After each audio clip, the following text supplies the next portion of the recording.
We're going to watch this video by Vayesh Manan. She has a great video here. And if you watched my last video, you'll see talking about the masculine identity and the aura that it creates. But she's going to discuss a lot about the aura here. And this is absolutely great stuff. So I wanted to share it with you. We'll break it down as soon as this completes. Today, we are not talking about looks, money, or status. We are not even going to talk about confidence the way it is actually defined as per pop culture.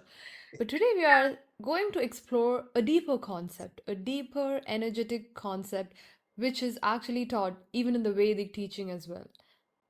Because the number one quality that actually makes a man attractive is not something that you can fake or you can fabricate. It is something very ancient, it is something very spiritual, I would say, because it depends on his energy. And that is what makes him truly magnetic. And this energy, as per the Vedic teachings, is known as Tejas. And this is the one thing that actually draws a woman in, makes her feel safe, and even attracted to the man in the very first place. So let's explore how this quality actually makes a man attractive in this video.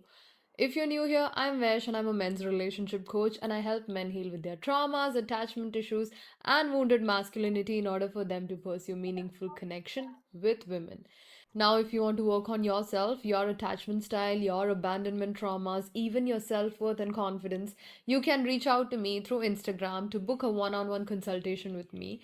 You will find the link to my Instagram in the description box below. Please send me the keyword coach so that I know you are reaching out to me to book a consultation with me. Now, without any further ado, let's get into the video. So, what exactly is Tejas? So, as per Vedic teachings, Tejas is basically the inner glow. It's the radiance that a man actually carries that makes him very magnetic. It is your spiritual glow, it is a shine that your soul is actually carrying, which even communicates without you having to even speak a word. Have you ever noticed some people, they walk into the room and everyone's eyes kind of turn towards that person? There is a presence that person actually carries, and that is basically the aura of this person. So, our aura is the energetic field around our human body. Now, this exists in the state of plasma, which we cannot see with our human eyes. Now, before you say anything like these are all very esoteric concept, let me tell you one thing. Just because you don't see something like air doesn't mean that air doesn't exist. It's there all around us. So, around our human body, there are two particular kind of aura which actually other people can feel. So, the first one is the inner aura, and the second one is the outer aura. The inner aura is basically something that exists 1 foot beyond your body, and the outer aura is about like 1 meter beyond your body. Now, some people who actually meditate a lot, do a lot of spiritual work, they do not have a lot of traumas, their aura can even extend up to like 30 to 60 meters wide. There is nothing that actually keeps an aura confined more than a person who is carrying deep stress, traumas within them. So, if you meet someone who has depression, if you meet someone who has anxiety, you don't feel good around them because they're not giving off a good kind of energy. This is because their aura is very contracted, and when the aura is contracted, they actually pull energy from other people. And the more people feel that, energetic pull from their own field, the more they kind of run away from this person. But at the same time, a person who is carrying this quality known as Tejas in him, his aura is very expanded. And when the aura is expanded, people can feel it because it's not drawing in energy from the other people, it's actually radiating energy outward. So, this is to say that attraction actually begins at a very energetic level. Even before you see that person, you feel that person's. It's very interesting what she's saying here. She's talking about a man with a masculine identity has an aura that is producing energy or outputting energy, um, versus the man who has traumas is an energy consumer, meaning that they suck energy from other people. But the man who has his masculine identity, that's sure of himself, who's competent, coherent, that man is actually exporting energy. He's pushing out an energy. He's broadcasting an energy versus the consumer, which is the guy who does not have confidence. This is the guy that's seeking validation. He's an energy sucker. The guy who's looking for praise. He's looking for touch. He's an energy consumer. And this turns women off. Women want a guy who's putting out energy. He's putting out and broadcasting strength. Energy. And this is a skill that women actually carry the strongest because they are more intuitive than a man is. A woman's body is wired to constantly look for safety. And she can pick up on a man's energy and she can understand if she truly feels safe or not. Now, a woman can actually pick up on a man's energy, but sometimes, due to their traumas, they're also ignorant about this whole thing and they also do not listen to their intuition. And sometimes, a woman also ends up with the wrong man as a result of which. But later on, these kind of relationship naturally breaks because the energy is not like syncing with each other. So this is very real. So if you are actually someone who's walking into a room and the heads are turning, people are looking at you, people are feeling drawn towards you, they want to talk to you, this is actually a great sign that you have a great magnetic Magnetic field around energy. you, which is your tejas. And how does this field get stronger? When a man is actually living as per his soul's mission, as per his soul's purpose, in alignment with his truest essence, he is not pretending, he is authentic, he truly doesn't care about external validation. He doesn't even care if someone likes him or not. And this is a man who is truly detached from external validation. The more detached you are from external validation, the more you start seeking validation from your own self. If you can hype yourself up, if you can believe in yourself, if you can see your strengths, this is where you validate yourself. Anyone else who comes from there on in your field cannot say anything to you that's going to shake you from your very own masculine core. And this is a man whose presence actually is so magnetic. You got to remember that scripture says that the kingdom of God is within a man. Everything that you need is inside of you, it's not outside of you. If there's something that you need to attain that is outside of you for you to be you, then you're going to always be dependent on something else, which means you could lose something else. You could lose whatever's outside of you. And the thing is if you understand that everything is inside of you, it can't be taken from you because it's inside of you. Competence, congruence, those things, understanding, wisdom, knowledge, everything comes from within. Self-validation, absolutely spot on. So confident, so attractive that he truly doesn't need to even pretend, perform, or impress anyone because everyone is naturally impressed by these kind of people. And this field is developed and made stronger and stronger when you are following your dreams, when you are happy with your own self, when you are not criticizing yourself, when you are not blaming yourself, when you are not chasing a woman who actually stresses you out so much, and you are living as per your soul's truest path. You're chasing your mission. You're living your purpose every single day. You consume food which have vibrationally high energy in them. That's not processed food. You go to the gym, you take care of your health, you do any kind of workout, whatever it is. And when you do these things, you feel good about yourself. And when you feel good about yourself, your tejas kind of increases.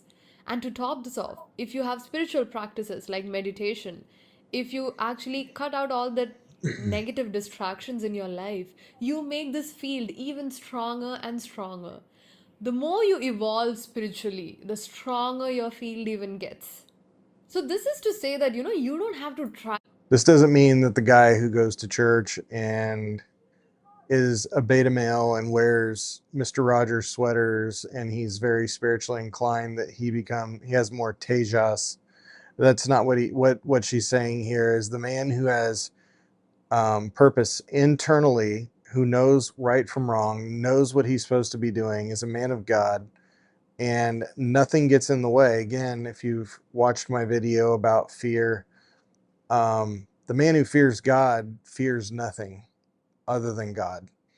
Not his wife, not his children, not his boss, not anything. He understands that God is at the top of his mountain. All things come from there. And so that kind of energy that a man puts out when he's not afraid of his wife, he's not afraid of his children, he's not afraid of people's opinions of him, it's really quite powerful. Your level best to be attractive. You don't have to use those cheesy pickup lines. You don't have to cold approach people. You don't have to learn how to flirt with someone else. But if you carry this radiance within you, people will naturally get drawn towards you. People will find you attractive. People will find you magnetic. Women will find you attractive and magnetic. Now, the next thing I want to talk about is a problem with modern day masculinity. Men are told, get six packs, make more money, be dominant, do all those kind of things, get a good car, whatever it is. But the thing with this is, all of this is not inherently wrong, but they are very external. They're very performative. Yes, when you are actually making more money, that gives you confidence, which does make your field stronger. But if you are not still aligned, if you're actually making money from a place of external validation, it still kind of fractures your aura because you're still seeking people's energy, you're still seeking their external validation. So even if some men are extremely good looking and they're making a lot of money as well, right? Women can still sense the emptiness within them. Just because you have the looks and just because you have the money doesn't always mean you're going to get the best woman who is the most compatible with you. Yes, you might get some woman, but do you want to live your life like that? Wouldn't you rather select a woman who has values and who you can have a truly fulfilling relationship with? Because if you just believe that hey, money can get you any woman, yes, it will get you any woman, but it won't probably get you a high conscious woman as well. And when you're constantly trying to be nice or good, you're actually chasing attention. And whatever you chase runs far away from you. This is just how energy actually works. When you're in that chasing mode, you repel everything from your field. And what truly attracts towards you is your own groundedness, it's your own presence. It's when you have kind of, lit that fire within you with or without anyone else. So let's talk about how Tejas is actually cultivated. You can cultivate that when you are living in true alignment with your life's purpose. Even if you're doing a job which you don't like, it affects your external field because you're truly not happy within. If you want to become an entrepreneur, you take the steps forward towards it. If you want to become an artist, you even go after those dreams. It doesn't matter what kind of dreams it is, it's more important that you are happy. You are actually, feeling satisfied with your own decisions, feeling satisfied with where your life truly is. And in a way, you are not even stuck in the conditions the Matrix actually teaches us. You are not slave to the system, too.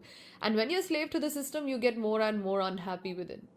Next thing is you start making decisions based out of integrity and not insecurity. You don't go after people because you're scared to be alone, but you actually make decisions as to, if you want to select someone in your life or not because you want to add value into your life. You are making those decisions from a place of integrity. You are not scared to say no to anyone who is not meeting you. You're not scared to, even say no to people who don't serve you in your life. And the next quality that actually cultivates your Tejas is that you believe in something higher than your ego.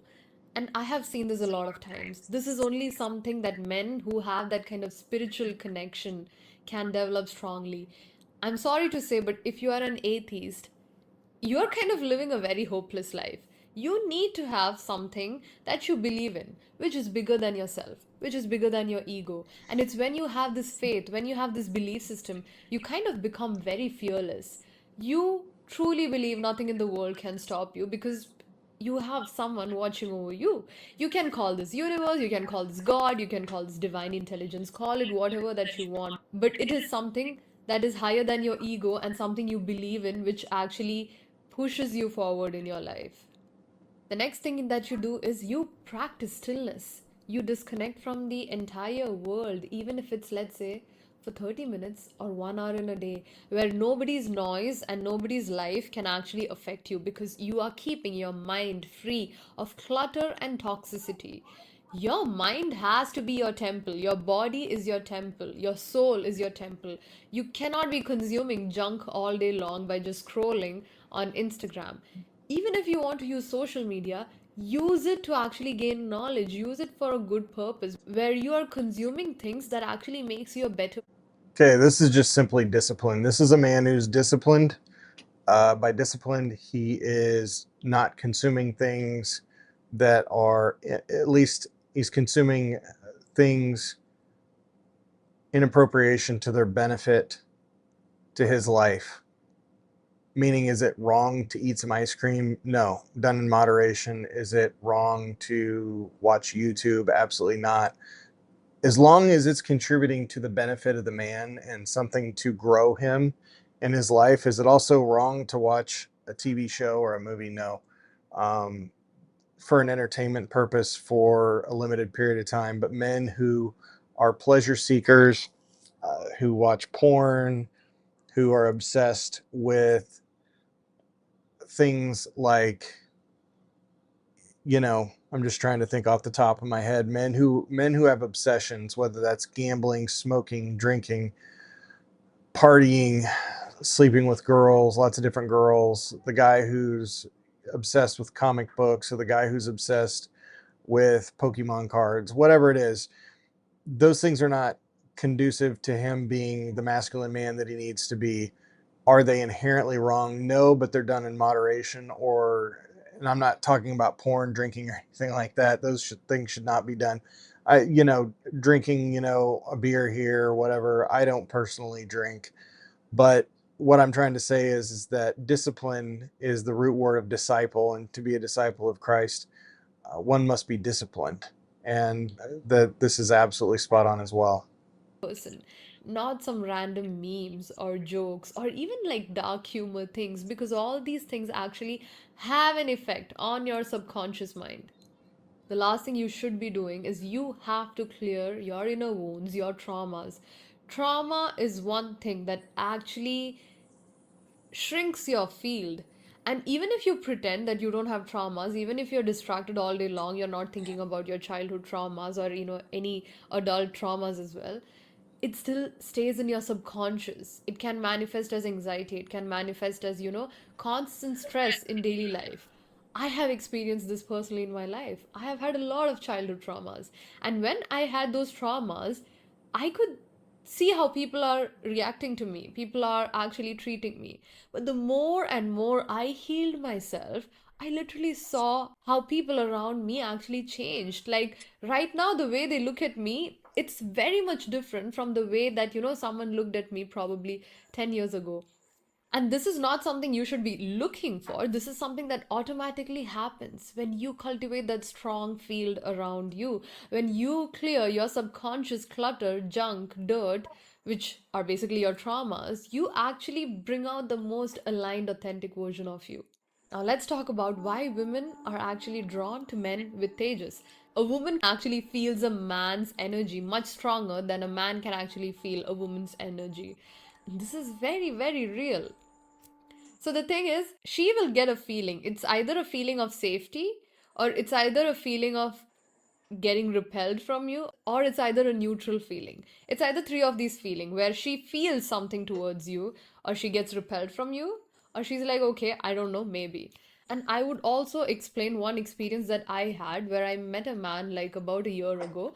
I wouldn't say that he is the best looking man, but there was something about his aura, something about his field, which was so magnetic that the moment I actually stepped into it, it was like whoa for me. Like the kind of confidence he also carries within him was extremely strong. Like he has this aura about him, presence about him, which dominates the field even without him even saying a word.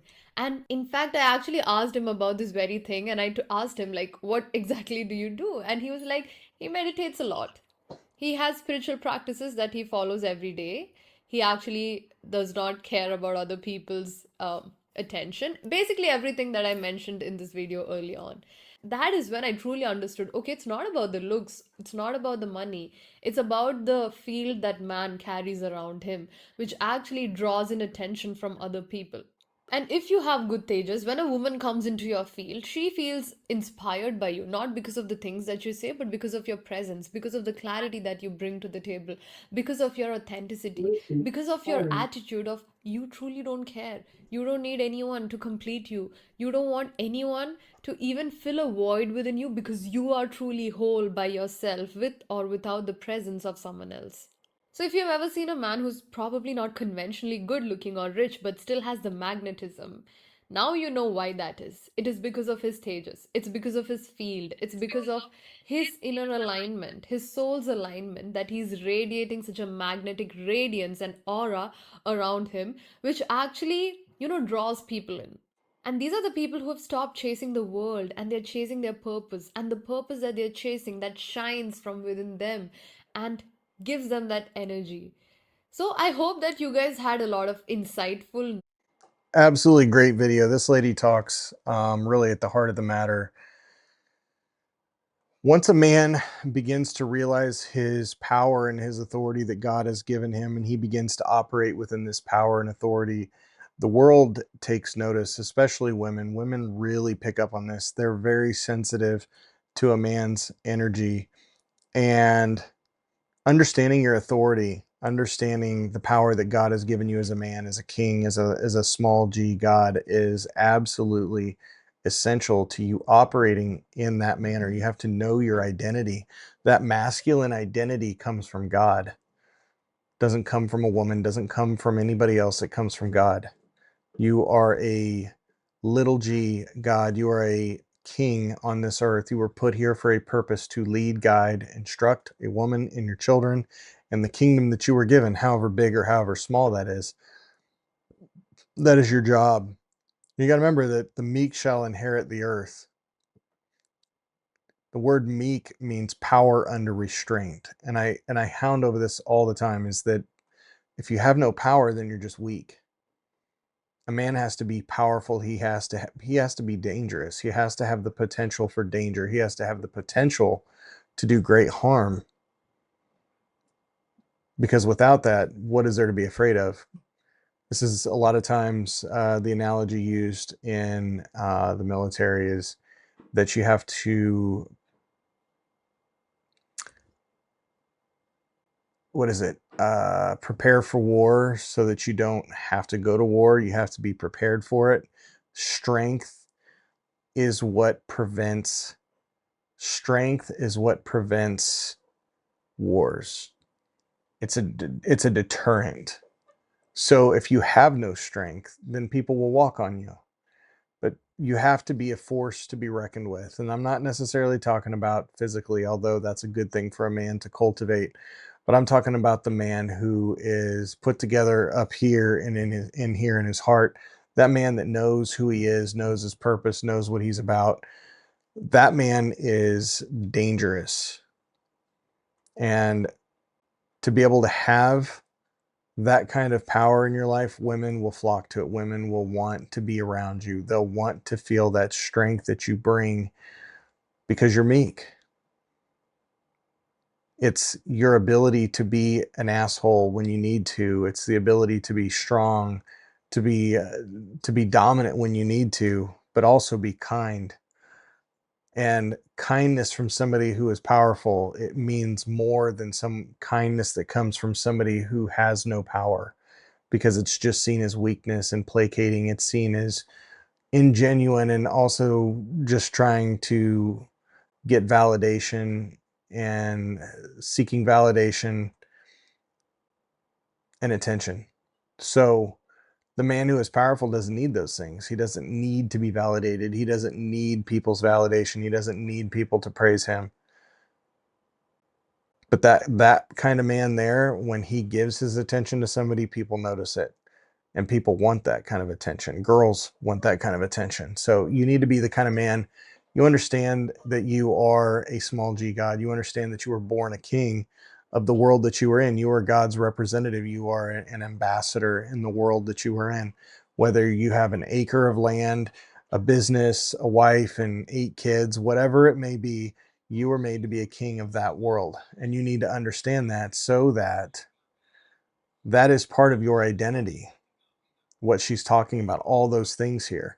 That's a part of your identity. And when you operate based on God's rule in your life and you operate based on God is the number one person in your life, He's at the top of your mountain, and all decisions on that mountain point to Him, women are going to take note of that.